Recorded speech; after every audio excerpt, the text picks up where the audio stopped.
Só da amada igreja com paz do Senhor, amém? Podei tomar os vossos assentos e me prestar o coração um pouco. Amém? Abramos as nossas Bíblias no capítulo 27 de Mateus. Versículo 32. Desde já eu agradeço ao anjo da igreja, ao nosso pastor Ricardo, que não o conhecia, mas nesta noite estou tendo aí o privilégio e o prazer de conhecê-lo. Agradeço pelo convite do nosso cooperador, Tiago, que nos dá esse grande privilégio e responsabilidade de trazer uma palavra para os irmãos das Escrituras. E quando ele me chamou, eu vim mais ou menos umas 4 semanas, ministrando uma mensagem na congregação a qual nós servimos ao Senhor. E as 4 mensagens eram acerca da cruz. E o Senhor me trouxe uma palavra a qual eu tinha guardado para ministrar lá, mas não sabia eu que a direção era outra. Então, essa noite nós vamos falar sobre o tema central do Evangelho, a cruz de Cristo. Gostaria também de agradecer os irmãos. Estou aqui podendo ver alguns irmãos que há muito tempo não via, outros que já conhecia, e outros que me conhecem e conheço há muitos anos. Há muitos anos. E é muito bom rever irmãos e amigos. Gostaria de também agradecer aos meus pares, aos obreiros desta casa, que estão aí com certeza nos cobrindo com oração para que o Senhor nos use. Mateus capítulo 27, meus irmãos. Versículo 32. Nós servimos ao Senhor no Capão Redondo, setor 14, tá? Vim debaixo da bênção do meu pastor mandou a paz do Senhor para os irmãos, pastor Manuel Ferreira. Servimos lá no Capão Redondo e estamos aqui hoje para cultuar com os irmãos. Amém? Todos acharam? Mateus capítulo 27, versículo 32. A palavra santa nos diz: e quando saíram, encontraram um homem sirineu, chamado Simão, a quem constrangeram a levar a sua cruz. E chegando a um lugar chamado Gólgota, que quer dizer lugar da caveira, deram-lhe de beber vinagre misturado com fel. Mas ele, provando, não quis beber. Não esqueça, ele não quis beber. E havendo crucificado, repartiram as suas vestes, lançando sorte, para que se cumprisse o que foi dito pelo profeta: repartiram entre si as minhas vestes, e sobre a minha túnica lançaram sortes. E assentados o guardavam ali. E por cima da sua cabeça puseram escrito, e a sua acusação. Qual era a acusação? Este é Jesus, o Rei dos Judeus. E foram crucificados com ele 2 salteadores, um à direita e o outro à esquerda. E os que passavam maneavam a cabeça, e os que passavam blasfemavam dele, maneando as cabeças, dizendo: tu que destróis o templo, e em 3 dias o reedificas, salva a ti mesmo, se és filho de Deus, desce da cruz. E da mesma maneira, os primeiros sacerdotes com os escribas e os anciões e os fariseus escarneciam, dizendo: salvou os outros e a si mesmo não pode salvar-se. Se é o Rei de Israel, desce da cruz e creremos nele. Meus irmãos, antes de eu entrar na mensagem a qual o Senhor colocará no meu coração, recordo-me há 8 anos atrás. 8 anos atrás eu vim e sentei ali. Estava num momento totalmente diferente. A Bíblia diz, o Cântico de Ana diz que Deus, ele tira o homem do meio do monturo e põe para sentar no meio dos príncipes.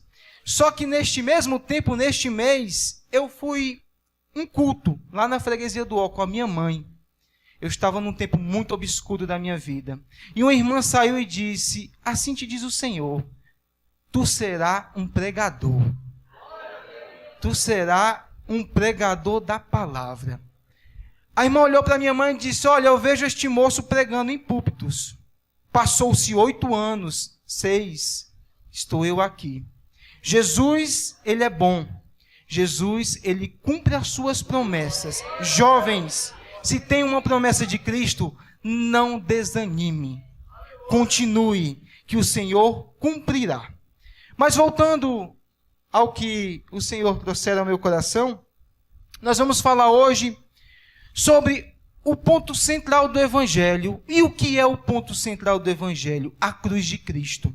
Na cruz de Cristo, igreja, foi onde o rei se fez súdito. Foi onde o justo se fez injusto. Foi onde a videira verdadeira, a raiz de Davi, fez terra seca. Foi onde o homem, o Filho de Deus, se fez filho do homem. Foi onde o justo se fez pecador, por mim e por ti. Mas Jesus, quando veio aqui à terra, ele veio com alguns propósitos. O propósito central era a cruz. Jesus, ele tinha que ir para a cruz, porque haveria necessidade de cumprir as profecias a qual o Antigo Testamento havia falado sobre ele. Ele é, como Isaías apresenta, o homem de dores. Aquele que iria e levou sobre ele os nossos pecados. Aquele que nos deu a oportunidade de hoje estarmos aqui sentados e levantar as mãos para o céu e dizer: eu tenho acessos ao céu. Foi através da morte de Cristo que todas as profecias do Antigo Testamento se cumpriram. Porque Gênesis capítulo 3, versículo 15, diz que um feriria a cabeça da serpente. Ele feriria na cruz. Ele feriu na cruz. Jesus veio com alguns propósitos, porque uma vida sem propósito é uma vida vazia. Paulo diz, em Atos dos Apóstolos, capítulo 20, a partir do versículo 20, quando ele reúne os obreiros, ele diz: eu não tenho a minha vida por preciosa, contanto que eu cumpra o propósito a qual eu fui chamado. Então, uma vida sem propósito é uma vida vazia. Se você está aqui hoje, se eu estou aqui hoje, se estamos hoje aqui, nós temos um propósito: servir Jesus, ir para o céu, viver uma vida em santidade. Jesus nasce. A Bíblia nos diz, através das profecias, Miqueias, Isaías, Oséias, que Jesus iria nascer em Belém. Capítulo 2 de Lucas, capítulo 2 de Mateus, começa a traçar o nascimento de Jesus.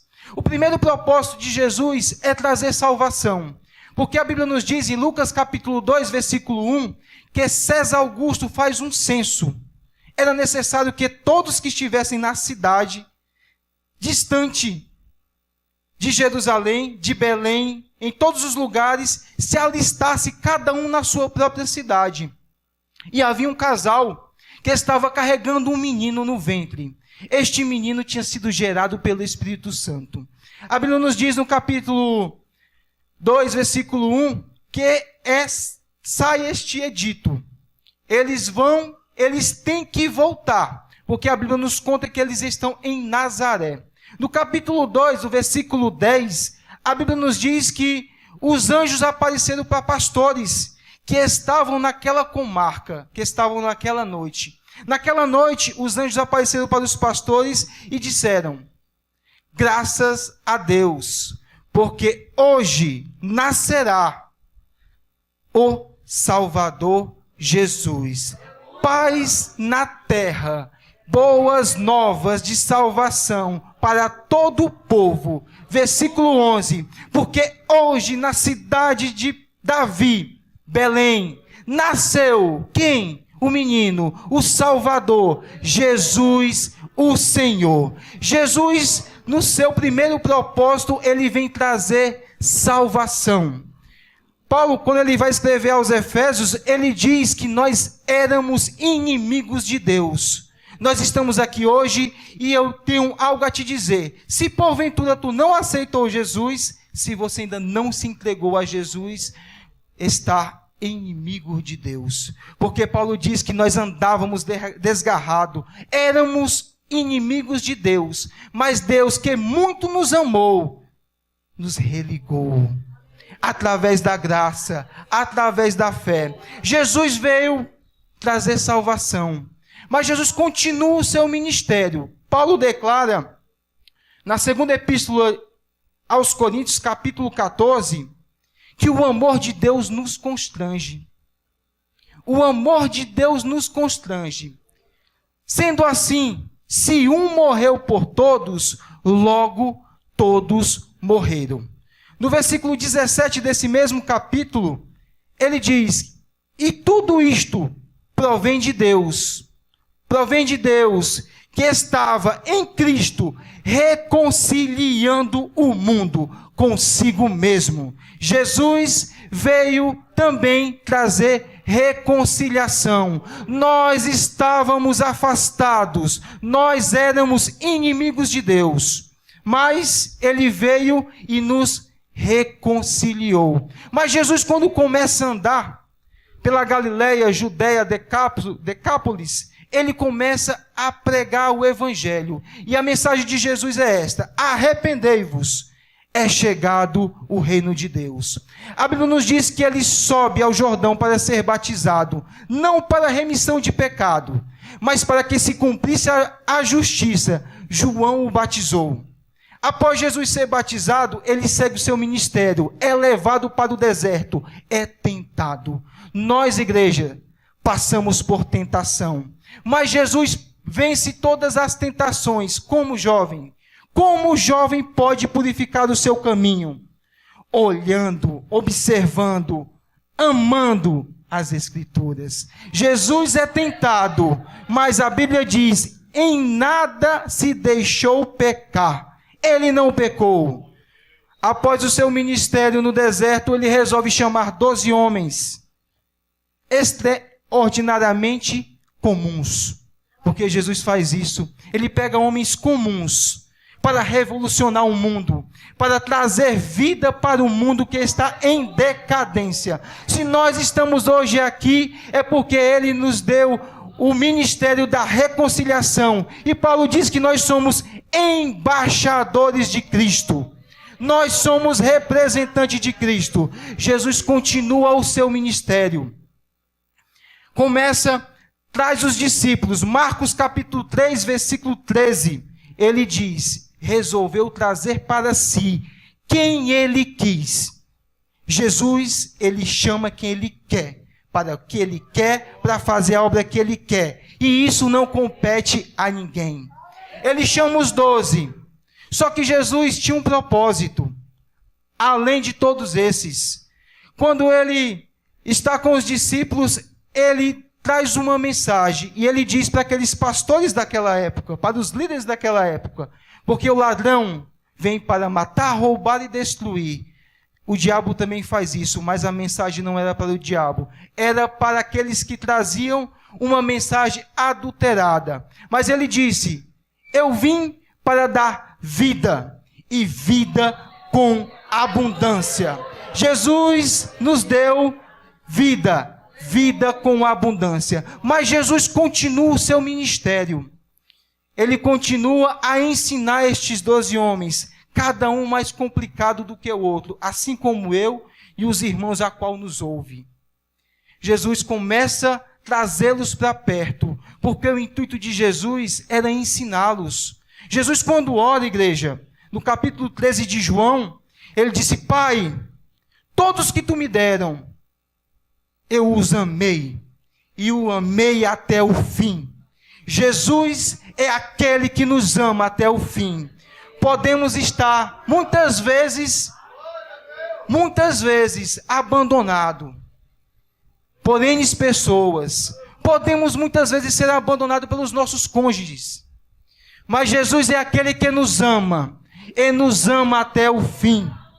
Jesus continua o seu ministério. No capítulo 9, de Mateus, versículo 34, 35 e 36, ele observa algo, igreja. Ele olha e vê que o povo andava desgarrado como quem não havia pastor. Ele observa isso. No capítulo 11, versículo 28, ele faz um convite. Vinde a mim, todos vós que estáis cansado, sobrecarregado e oprimido, que eu vos aliviarei. Só Jesus para chamar esta classe de gente para estar ao lado dele. Aprendei de mim, que sou manso e humilde de coração. Jesus, ele chama todo aquele que estava cansado. Jesus é aquele que chama cada um do irmão que está sobrecarregado. Quando nós olhamos para esta mensagem, nós trazemos ela de cunho evangelístico. Mas deixa eu te dizer, igreja, nós também cansamos. Os obreiros que estão à minha retaguarda cansa. O pastor que está à minha retaguarda cansa. Mas Jesus disse, vinde a mim, todos aqueles que estáis cansados, sobrecarregados, que eu tenho alívio. Jesus continua o seu ministério. Capítulo 18 de Lucas, versículo 31. 10 a 7 dias, 7 a 10 dias, os últimos dias de Jesus. Jesus chama os seus discípulos, agora a sua mensagem não vai ser mais direcionada para o povo. Jesus traz uma mensagem mais melancólica, que ele começa a se despedir dos discípulos. Ele começa a trazer os discípulos e fazer algo, igreja, que costumeiramente ele não fazia. Ele começa a expressar os seus sentimentos. Ele chama os discípulos e começa a conversar com eles. Porque no capítulo 18 de Lucas, versículo 31, ele diz, subamos a Jerusalém, porque convém que o Filho do Homem seja entregue e cumpra-se em ele tudo aquilo que as Escrituras falaram, e ele seja amarrado, cuspido, escarnecido e morto. Mas, versículo 34, ressuscitarei ao terceiro dia. Jesus continua o seu ministério, trazendo os discípulos para si. Leva os seus discípulos para mais próximo, porque a intenção de Jesus é ensiná-los. Jesus sempre nos chama para nos ensinar, para termos uma vida moldada, diferente, melhor. Se éramos bons hoje, amanhã precisamos ser melhor, porque nós conhecemos aquele que é perfeito, porque nós somos selados pelo Espírito Santo, porque nós somos um povo adquirido de boas obras, fomos comprados por um alto preço, preço de sangue. Jesus continua, Hebreus capítulo 9, versículo 22. Todas as coisas no Antigo Testamento eram purificadas segundo a lei por sangue. Mas, sem remissão de pecado, sem derramamento de sangue, não haveria remissão de pecado. Haveria necessidade de derramar sangue. João capítulo 1, versículo 29. Jesus vai subindo para ser batizado lá atrás. João diz, este é quem? O Cordeiro que tira o pecado do mundo. Jesus precisava ir para a cruz. Jesus traz os seus discípulos a caminho de Jerusalém. A viagem é longa, tem diversos percalços. É nesta viagem que um jovem rico chega para Jesus e quer segui-lo. E o currículo dele era invejável. Ele obedecia à lei. Só que o seu coração estava no dinheiro. E Jesus vai dizer, mais fácil é um camelo entrar pelo buraco de uma agulha do que um rico entrar no reino dos céus. Parece um pouco constrangedor esta mensagem, mas foi Jesus que a pregou. Foi Jesus que a falou. Jesus não está repreendendo as riquezas, mas ao amor a ela. Porque aonde está o nosso tesouro, lá está o nosso coração. Aonde nós estamos depositando o nosso tesouro? Aonde nós estamos depositando o nosso coração? Jesus continua indo para Jerusalém. Tem a sua entrada triunfal. Após a entrada triunfal, ele resolve levar os seus discípulos para o Getsêmani. Todos nós sabemos que é o lugar da prensa. Ali, pastores, eles nos ensinam algo. Jesus nos ensina algo. No momento difícil, sempre se cerque por amigos. Jesus, no momento mais difícil, Lucas vai dizer no capítulo 23 que ele teve um sistema nervoso totalmente abalado. Ele soou sangue, mas ele se cercou dos seus discípulos, chamou Pedro, Tiago e João e diz: vamos, vigiai, porque é chegada a hora. Jesus leva para o Getsemane, porque era necessário que Jesus fosse prensado por mim e por ti. Era necessário que Jesus se recuasse, porque ele iria passar agora pela cruz.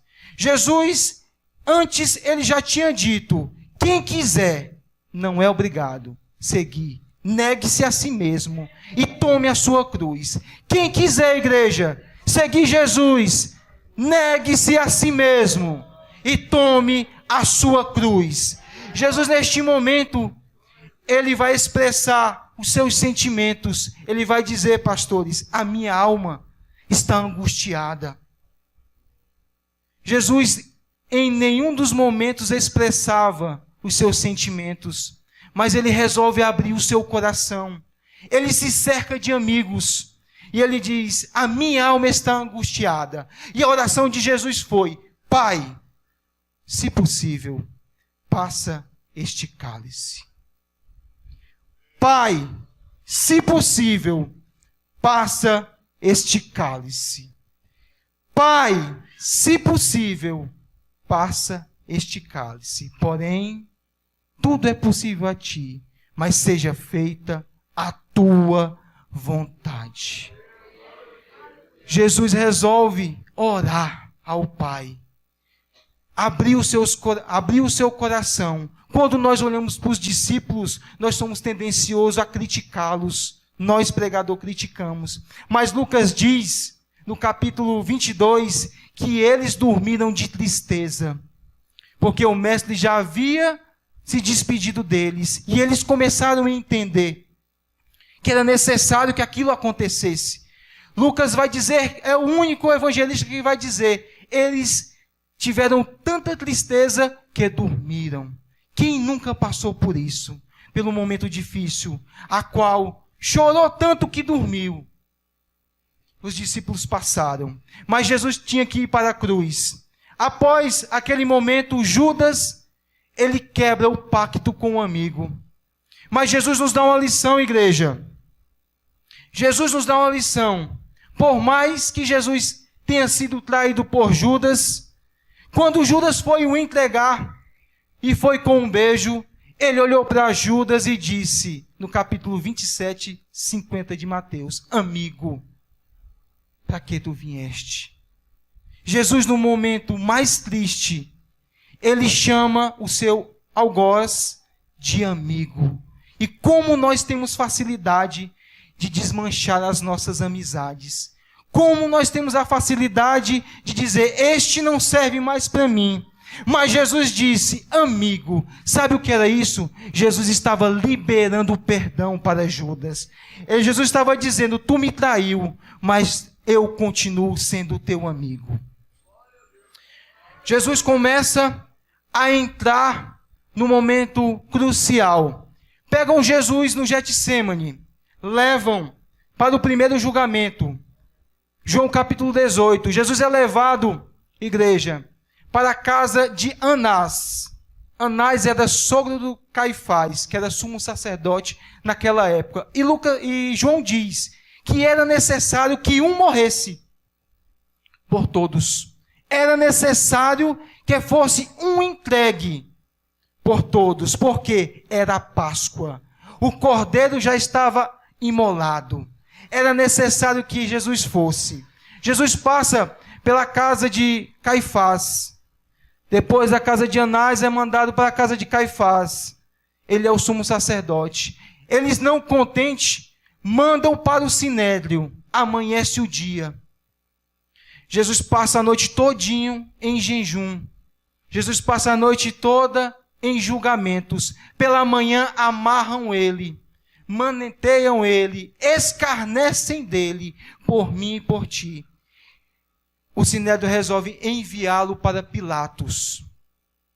Pilatos vai escarnecer de Jesus. Pilatos vai pegar Jesus e mandar açoitar como um malfeitor. Só que Pilatos não chicoteou Jesus e condenou Jesus porque ele achava que Jesus era um insurgente político ou, de repente, um baderneiro. Não. A Bíblia nos diz que verdadeiramente este homem é justo. Por 3 vezes, Pilatos, ele mesmo declara Jesus como um inocente. Ele mesmo diz: este homem não acho caso algum de acusá-lo. Mas Pilatos representa muitas pessoas que por causa da pressão cede. Pilatos, ele cede à voz do povo, e a voz do povo não é a voz de Deus. A voz do povo não é a voz de Deus, porque eles pediram Barrabás. Após Pilatos ouvir que Jesus era galileu, envia para Herodes. Herodes pede um sinal. Muito se alegra, porque queria ver Jesus e queria ver um sinal. Há uma geração assim, que quer ver sinais. Não tem prazer na lei do Senhor. Não tem prazer nas coisas do Senhor. Quer sinal. Herodes quer sinal, mas Jesus entra calado e sai mudo. Porque a Bíblia diz que ele seria entregue como uma ovelha muda. Jesus volta novamente para Pilatos. Jesus é açoitado. Agora colocam-se uma coroa de espinho. 72 espinhos na cabeça de Jesus, enfiado no crânio. Jesus é levado como um malfeitor para o pátio. É tirado a roupa. Aproximadamente 39 a 40 chibatadas é dada. Os algozes eram altos, fortes. Jesus calado está, por mim e por ti. A Bíblia nos diz que o chicote, por diversas vezes, é açoitado nas costas do mestre. Jesus é despido ali. É mostrado as vergonhas. Agora vão colocar o patíbulo em Jesus. Agora é o momento a qual novamente vão escarnecer de Jesus. Vão colocar nele uma túnica. Vão blasfemar dele, vão bater nele e vai dizer: profetiza. Se tu és filho de Deus, foi tu que disse que reedificaria o templo em 3 dias, mas João diz que ele falava do seu corpo como templo. Jesus continua na via dolorosa, 600 metros aproximadamente, levando o patíbulo, aproximadamente 40 quilos. A Bíblia nos diz, ela não nos relata com exatidão, mas é claro que Jesus deixou cair a cruz. É onde entra o texto agora lido. Constrange um homem de Cirene a levar a cruz, não para assumir o lugar de Jesus, mas para mostrar para nós que Jesus, sendo Deus, porque Paulo diz que ele não usurpou ser Deus, mas aniquilou-se a si mesmo, assumiu a forma de servo, e na forma de servo foi semelhante aos homens, e na forma de homem humilhou até a morte, morte de cruz. Jesus pega aquela cruz, caminha alguns passos, não suporta. Jesus está com o corpo dilacerado. Jesus está totalmente sangrando. É levado para o Monte Caveira. Ali é colocado como um malfeitor. Mas a Bíblia nos diz, igreja, que nenhum mal ele fez. Por que este Jesus resolve carregar esta cruz? Por mim e por ti. Jesus é levado à crucificação. Ali ele defere 7 frases. Jesus mesmo crucificado, ele olha para todos nós, para aqueles a qual estavam crucificando, e diz: Pai, perdoa-os, porque eles não sabem o que fazem. Esta é a primeira frase de Jesus, e ela não foi direcionada apenas para aqueles, mas foi para nós, que um dia rejeitamos a sua palavra, para nós que um dia a qual não demos crédito à sua palavra. Mas Jesus continua na crucificação. Só que a frase de Jesus soa como um punhal, porque o texto diz que havia 2 homens, um à direita e o outro à esquerda. É neste momento que um deles ouve. A Bíblia nos diz que da hora terceira à hora nona, eles estão ali. Ou seja, da 9 da manhã até as 3 da tarde. Eles estão juntos. Mas quando dá aproximadamente ao meio-dia, este homem olha para Jesus e ele vê que nele não há culpa, porque ele olha para o outro e diz: nós estamos aqui pelos mal que fizemos, mas este é justo. E ele pede algo: permita-me estar no teu reino, porque colocaram uma grande esfinge. Este é Jesus, o rei dos judeus. Só que Pilatos não sabia que ele estava colocando um grande panfleto evangelístico. Quando o homem olha para a esfinge que está, ele entende: ele é rei, ele tem um reino, permita estar no teu reino. Jesus vai dizer a segunda frase: hoje mesmo tu estarás comigo no paraíso. Jesus vai dizer: hoje mesmo tu estarás comigo no paraíso. Jesus vai abrir as portas do céu para o malfeitor. Jesus vai salvar o homem a qual a sociedade via como malfeitor. Este sim estava crucificado pelas suas culpas, mas Jesus, na sua misericórdia, porque João diz, capítulo 1 de João, versículo 14: e vimos a sua glória, como a glória do unigênito do Pai, e habitou no nosso meio, cheio de graça e verdade. Jesus continua na crucificação. Igreja, 6 horas, Jesus passa ali. Vai deferir a terceira frase. Ele vai olhar para Maria e para João, aquele que tinha mais intimidade, vai dizer: mulher, aí está o teu filho. João, aí está a tua mãe. Jesus, no momento mais difícil, ele para.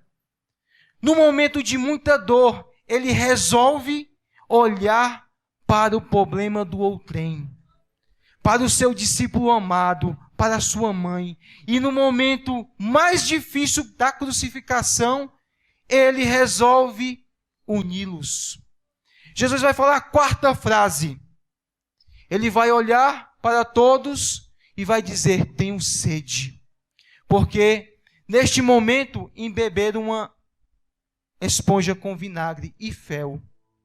A primeira tentativa era para amortecer a crucificação. Mas o texto diz que Jesus não quis beber. Agora não. Jesus diz: eu tenho sede. E eles pegam uma esponja, molham o vinagre e colocam na boca do mestre. Ele mesmo no momento mais difícil, ele olha para aqueles e resolve antes dizer: Pai, perdoa, porque eles não sabem o que fazem. Jesus vai falar a quinta frase. Ele vai olhar e vai começar a se desvencilhar da sua vida terrena, porque ele vai olhar e diz: estar consumado. Jesus vai olhar naquele momento tão difícil e vai continuar a buscar fôlego, respirar, mesmo com o seu corpo dilacerado, mesmo com o seu corpo totalmente esmagado. Porque Isaías diz que todavia aprove Deus esmagar Jesus. Foi Deus que estava esmagando Jesus. Isaías capítulo 53, versículo 10. Para que, igreja, tudo isso? Para que no versículo 11 ele nos diz para que o fruto dele estivesse aqui esta noite. Mas Jesus continua. Chega um momento que ele diz: estar consumado, tetelestai. Paulo vai dizer que a cédula de dívida que era contra mim e contra ti, Colossenses 2,14, foi pregado na cruz, e não há mais nada que o inimigo possa olhar e dizer: ele é meu, porque Jesus, com os seus 2 braços abertos, disse: estar consumado, Pai, entrego o meu espírito, e expirou. Jesus foi até a cruz, sofreu por mim e por ti. Mas se Jesus estivesse apenas morrido naquela rude cruz, nós estaríamos no culto fúnebre. Porque no capítulo 15 de Marcos, a Bíblia nos diz que de repente as mulheres, capítulo 16, após a morte de Jesus ao 3º dia, vão até o túmulo. Quando elas chegam lá, igreja, a Bíblia nos diz que o túmulo estava vazio. E Maria Madalena, Salomé, Maria mãe de Tiago, quando chegaram, encontraram o anjo. E o anjo disse: quem buscais? Por que buscais aquele que vive no lugar dos mortos? Jesus ressuscita ao 3º dia, como ele disse. Nós estamos aqui celebrando não a morte de um malfeitor. Nós estamos aqui hoje celebrando a vitória daquele que levou sobre si todos os pecados da humanidade. Jesus, ele abriu os céus, porque Hebreus 10 diz que a nós foi aberto um vivo e novo caminho. Que caminho foi esse? Quando Jesus expirou, a Bíblia diz que o véu se rasgou. De alto a baixo, era Deus dizendo: ele é o meu filho, a porta está aberta, quem quiser entrar, entre. Porque ele disse: eu sou a porta, aquele que entrar por mim achará vida, sairá e entrará. Ele disse: eu sou a água, aquele que beber de mim jamais terá sede. Ele disse: eu sou a ressurreição e a vida, ainda que esteja morto, viverá. Aleluias, oh glória a Deus, aleluias. Mas Jesus continua a se apresentar aos seus discípulos. Jesus resolve restaurar Pedro. Pedro foi aquele que negou.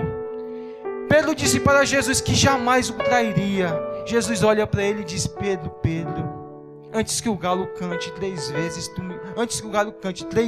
tu me negarás. É bem verdade que Pedro negou.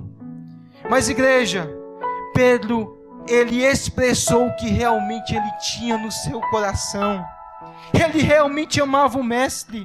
Ele tinha carinho pelo mestre. Ele não queria o negar. Mas nós somos fracos. E Jesus disse: Pedro, Pedro, esta noite mesmo hoje, eu roguei por ti, para que a tua fé não desfaleça. Só que Pedro não entendeu. Ele se achava autossuficiente, porque nós muitas vezes somos assim. Nós nos achamos autossuficientes. Mas Paulo diz, em Atos dos Apóstolos, capítulo 17, versículo 20, que nele vivemos, nele existimos, é por ele que andamos, é nele que vivemos e é nele que existimos. Mas Jesus ressuscitou. É bem verdade que Jesus ressuscitou ao 3º dia, como ele disse. Ele encontra primeiramente Maria, porque ele tinha que trazer Maria de volta para o seu lado, porque Maria era uma adoradora verdadeira, e Jesus quis aparecer a ela para honrá-la a sua adoração.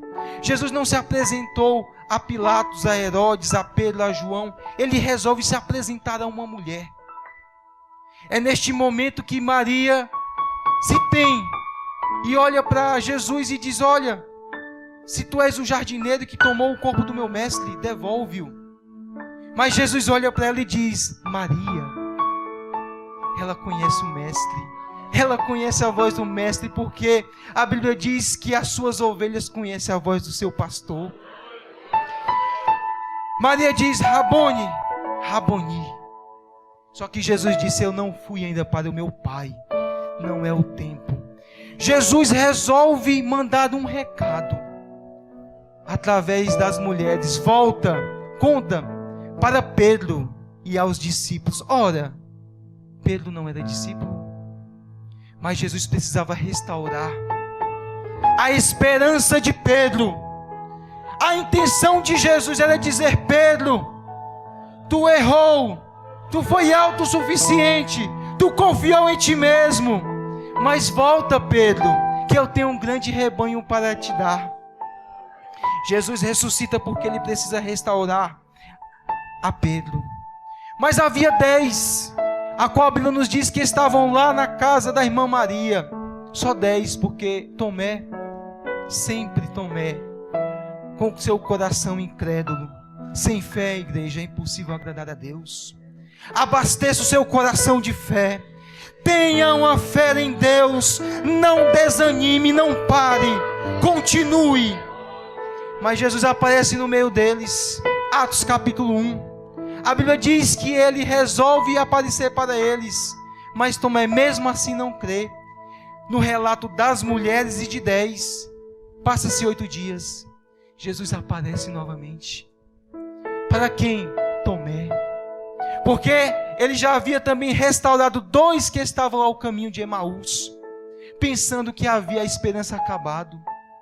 Jesus é aquele que traz a esperança para aquele que está sem esperança. Jesus é aquele que restaura aquele que está perdido. Jesus é aquele que traz de volta aquele que já cansou.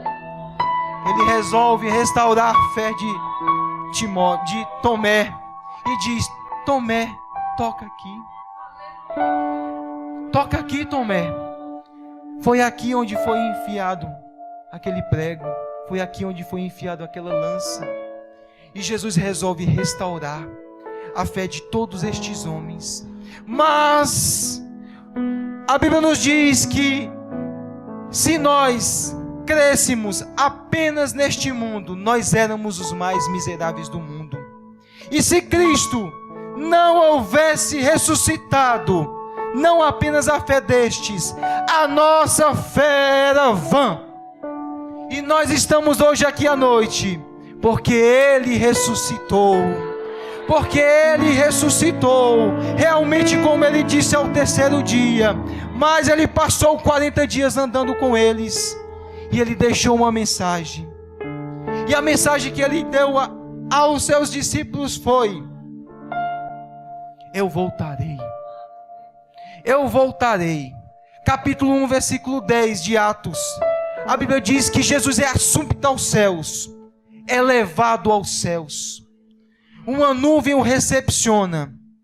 Mas há os galileus ali, tristes, contritos.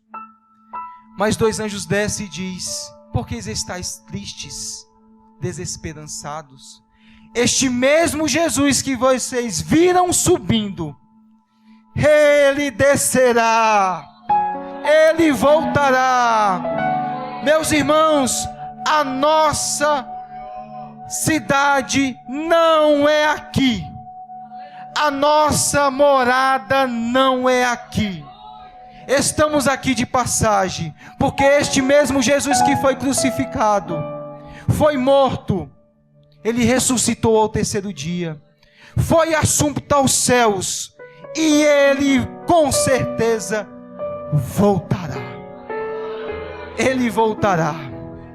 Ele voltará. E por isso nós podemos ter esperança, porque Ele veio salvar, Ele veio restaurar, Ele veio nos dar vida, Ele veio nos trazer esperança, Ele veio nos dar vida nova. Amém? E eu agradeço a minha oportunidade em nome de Jesus. Podemos pular de pé? Nos pontos de pé. Se tiver alguém hoje que ouviu esta mensagem e não aceitou ainda Jesus como único e suficiente Salvador, e não se entregou ainda, e não entregou a sua vida a Cristo, hoje você tem oportunidade. Jesus te chama para um novo recomeço. Este sacrifício que Ele fez não foi em vão. Ele está hoje de braços abertos dizendo: vinde a mim, todos vós que estáis cansado e oprimido, porque eu vos aliviarei. Tomai de mim, aprendei de mim, tomai de mim o meu jugo, porque é leve e suave. E então encontrarei descansos para as vossas almas. Esta noite é a sua oportunidade. Alguém que não aceitou Jesus como único e suficiente Salvador? Que Jesus em Cristo lhe dê outra oportunidade. Amém.